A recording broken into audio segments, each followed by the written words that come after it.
When you use the graphical inventory profile, a request page will pop up and you can change parameters in this request page. For instance, you can deselect the include history like I'm doing here.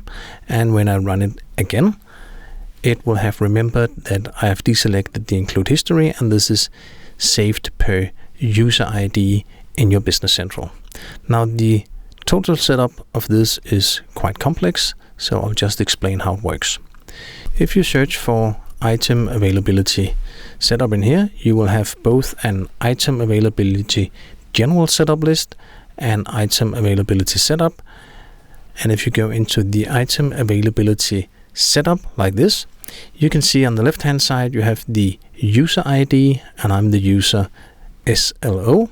So I actually have 4 setup lines related to my user profile, and this is because the availability type in here could be a graphical inventory profile, reverse planning, which is another app, assign quantity, which is an even other app, and better forecast, which is actually called flexible forecast as the app.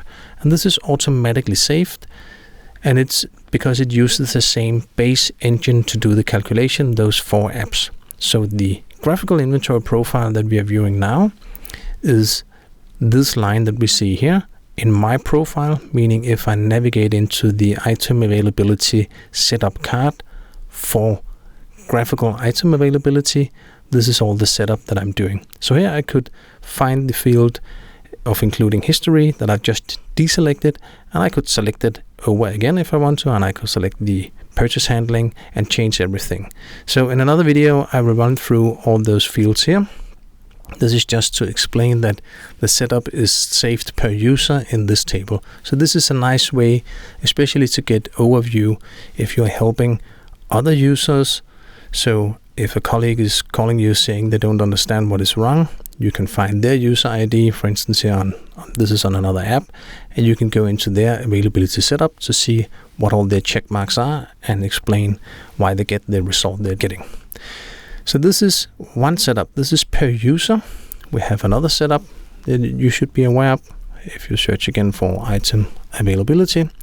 The item availability general setup is not related to user ID, meaning you can only have one line once.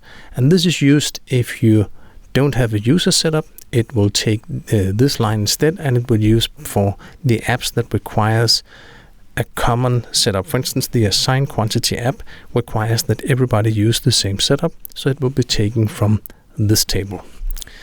In another video, I will run through all the fields, but this is where you can find the setup.